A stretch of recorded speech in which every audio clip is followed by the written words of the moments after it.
तो चर्चा की शुरुआत एक सीधे सवाल से करते हैं।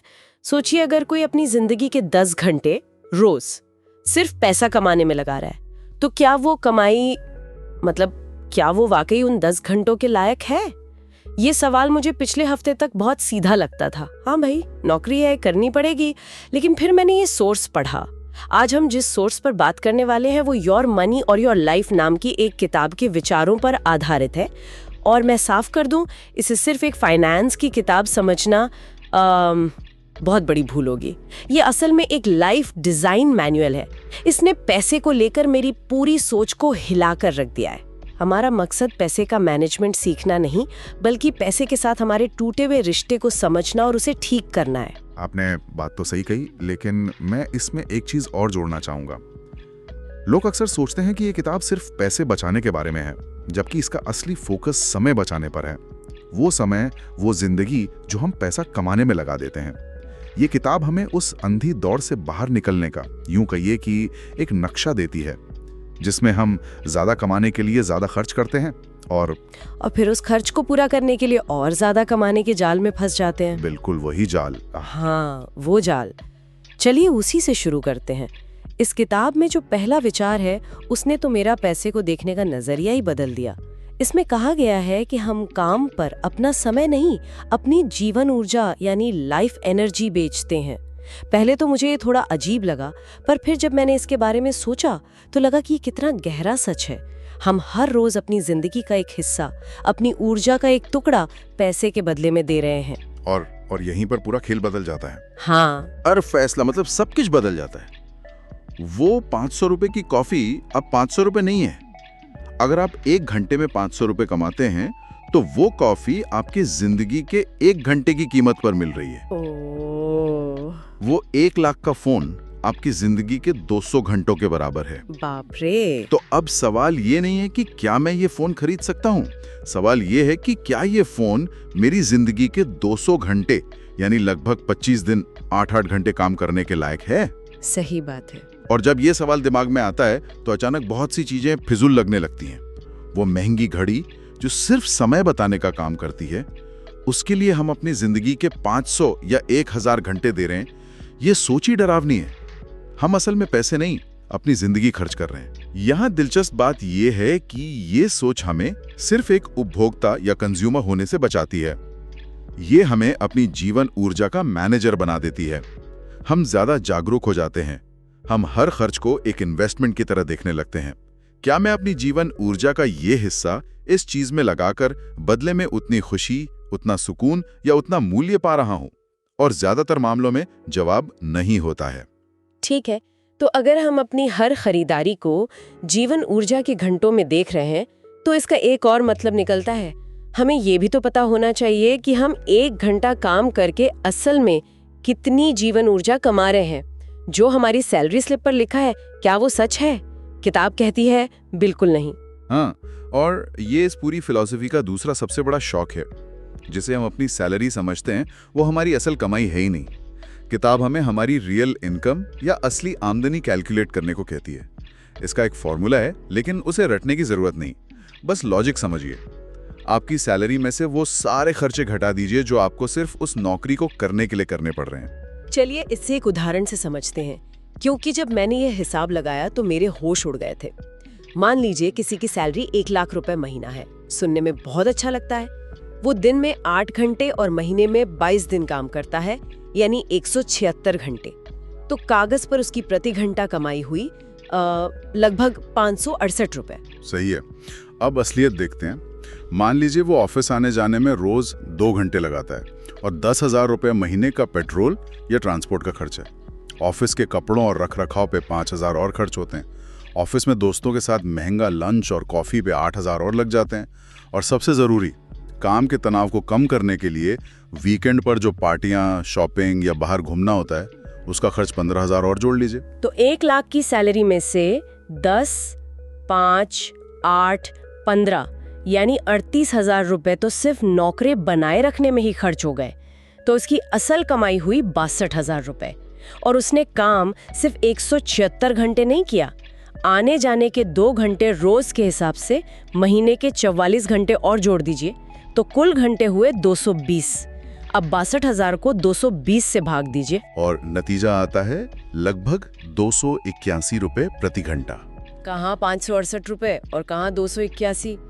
मतलब आप सोच रहे थे कि आप अपनी जिंदगी का 1 घंटा 568 रुपए में बेच रहे हैं, लेकिन असल में आप उसे आधी कीमत पर बेच रहे हैं। और ये तो हमने अभी सेहत पर पड़ने वाले असर, खराब रिश्तों और तनाव की मानसिक कीमत को गिना ही नहीं है। मेरे एक दोस्त हैं, बहुत बड़ी कंपनी में काम करते हैं, सैलरी शानदार है, लेकिन उनका घर ऑफिस से 2 घंटे दूर है। वो रोज 4 घंटे ट्रैवल करते हैं। जब हमने एक दिन बैठकर उनकी रियल आवरली वेज निकाली तो पता चला कि वो अपने ड्राइवर से भी कम कमा रहे थे। उस दिन उन्हें बड़ा झटका लगा। उन्हें समझ आया कि वो सिर्फ सैलरी के नंबर के पीछे भाग रहे थे, अपनी जिंदगी की क्वालिटी के बारे में तो सोच ही नहीं रहे थे। यही इस एक्सरसाइज का मकसद है। यह हमें सैलरी के नंबर के मुंह से बाहर निकालता है और हमें नौकरी की असल कीमत दिखाता है। हो सकता है एक कम सैलरी वाली नौकरी जो घर के पास हो, जिसमें तनाव कम हो और जो आपको परिवार के साथ समय बिताने दे, वो असल में आपकी जीवन ऊर्जा के लिए ज्यादा फायदेमंद हो। लेकिन ये सिंपल लिविंग या कम खर्च वाली बात सुनने में तो अच्छी लगती है, पर क्या ये आज की दुनिया में मुमकिन है? EMI, बच्चों की स्कूल फीस, सामाजिक दबाव, इन सब के बीच कोई अपनी इच्छाओं को कैसे रोके? ये थोड़ा अव्यावहारिक नहीं लगता? हर कोई साधु तो नहीं बन सकता। बहुत अच्छा सवाल है, और यही इस किताब की सबसे बड़ी गलतफहमी है। किताब ये नहीं कहती कि जरूरतें पूरी मत करो या साधु बन जाओ। वो कहती है कि जरूरत और चाहत के बीच का फर्क समझो, जो हमें अक्सर विज्ञापन करने वाली कंपनियां भुला देती हैं। सिंपल लिविंग का मतलब गरीबी या कंजूसी नहीं है। इसका मतलब है अपनी जिंदगी से फालतू की चीजों का शोर हटाकर जरूरी चीजों के लिए जगह बनाना। मतलब डाउनग्रेड करना नहीं। बिल्कुल नहीं। सोचिए, हम अक्सर अपग्रेड करने के चक्कर में रहते हैं, नया फोन, नई गाड़ी, बड़ा घर। लेकिन ये किताब कहती है कि असली अपग्रेड बाहरी नहीं, अंदरूनी होता है। सिंपल लिविंग का मतलब अपनी खुशी को उन चीजों से अनलिंक करना है जिन्हें खरीदने के लिए हमें अपनी जिंदगी बेचनी पड़ती है। ये कंजूसी नहीं, ये आजादी है। ये इस बात को समझने की समझ है कि कौन सा खर्च सच में आपकी जिंदगी में मूल्य जोड़ रहा है और कौन सा सिर्फ आपकी जीवन ऊर्जा को सोख रहा है। और शायद यहीं पर उद्देश्य या पर्पस का रोल आता है। सोर्स कहता है, अगर आप सिर्फ पैसे के पीछे भाग रहे हैं तो आपको कभी भी पर्याप्त या इनफ महसूस नहीं होगा। ये एक कभी न खत्म होने वाली दौड़ है। एकदम सही। जब आपके पास कोई उद्देश्य नहीं होता तो समाज आपको उद्देश्य दे देता है।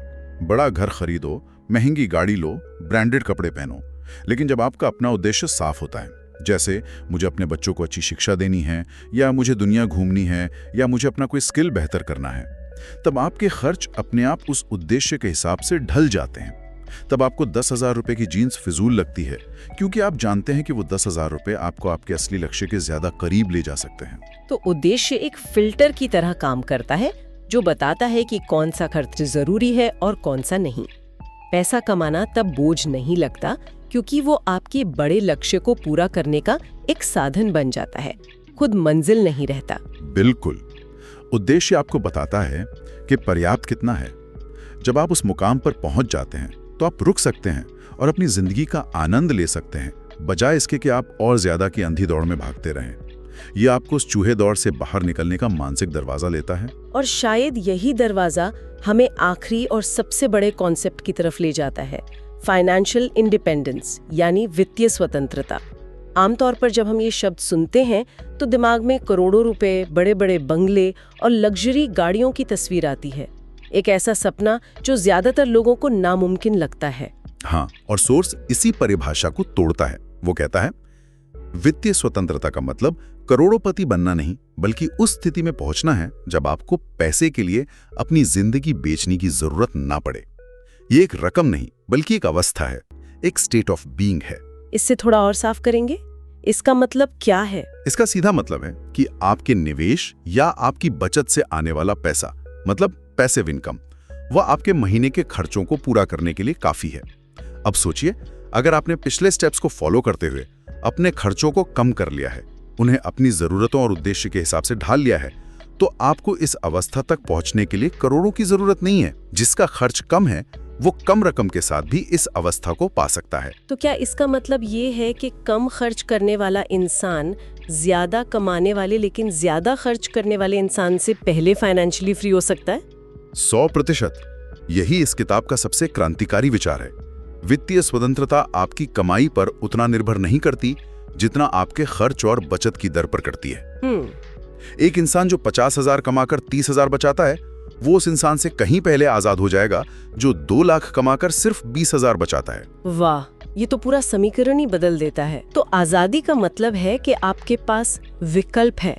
आप वो काम कर सकती हैं जो आप सच में करना चाहती हैं, न कि वो जो आपको मजबूरी में करना पड़ता है। आप अपनी जीवन ऊर्जा को वहां लगा सकती हैं जहां आपका दिल चाहता है।